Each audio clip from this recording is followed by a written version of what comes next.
Imagine standing at a crossroads in life. You've achieved success, wealth, or even happiness, but something feels incomplete. You ask yourself, what's the point of it all? That's where Rick Warren's The Purpose-Driven Life comes in. This book tackles life's biggest question: what on earth am I here for?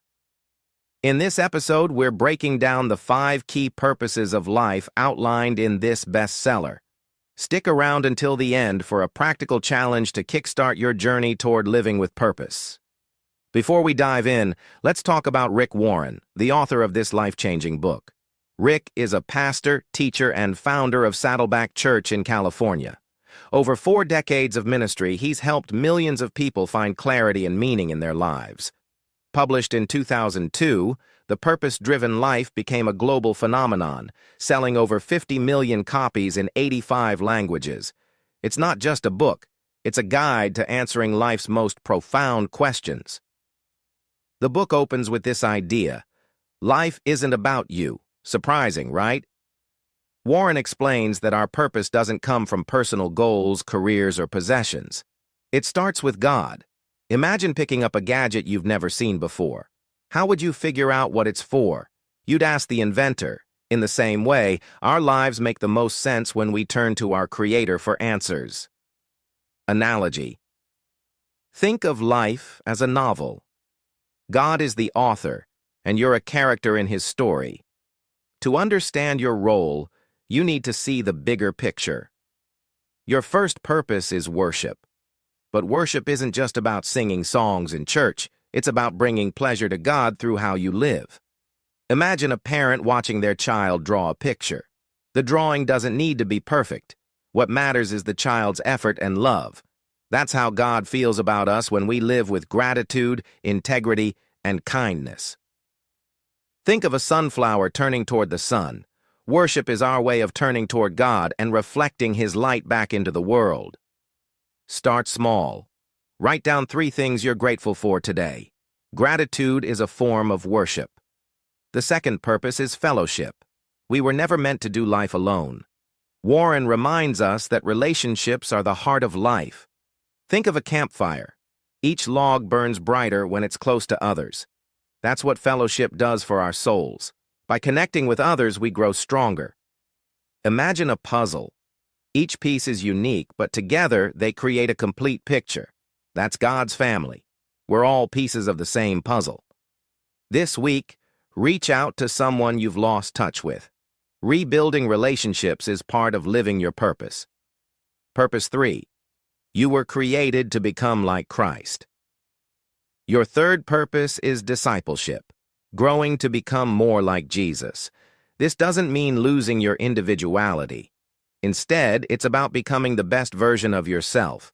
Think of a sculptor chiseling away at a block of marble to reveal the masterpiece inside. Every challenge, success, or failure shapes you into the person you were meant to be. It's like learning a new skill. At first, it's hard, but with practice and persistence, you grow and improve.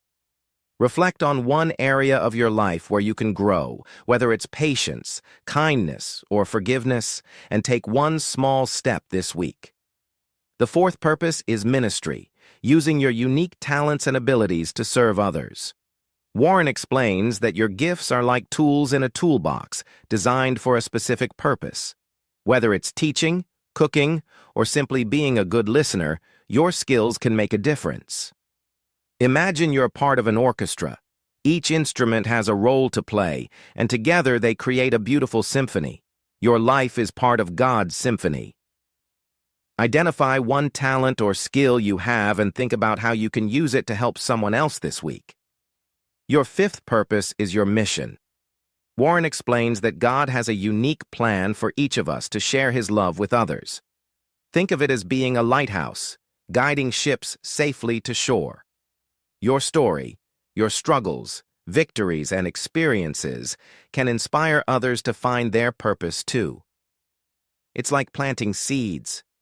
You may not see the results immediately, but your actions can create lasting change in someone's life. This week, share something positive, your story, a piece of advice, or even a simple kind word, with someone who needs it. This book resonates with millions because it addresses life's biggest questions in a simple, relatable way.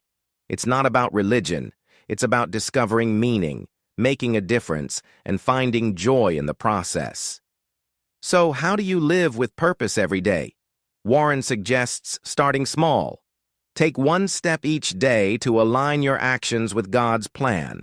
Whether it's spending time in prayer, helping a neighbor, or learning more about your gifts, every step matters. Start a purpose journal. Write down one thing you're grateful for, one way you can help someone, and one area where you want to grow. Ready to discover your purpose? Start with The Purpose-Driven Life. Journal your reflections, engage with the 5 purposes, and share your journey with others. Don't forget to like, subscribe, and hit the bell icon for more inspiring content. Remember, finding your purpose is a journey, not a destination. It takes time, patience, and trust. Here's a final challenge for you. What small step can you take today to live more purposefully? Drop your answer in the comments. Living with purpose transforms not only your life, but the lives of everyone around you. As Rick Warren says, "You were made by God and for God. And until you understand that, life will never make sense." Start your journey today. See you in the next episode.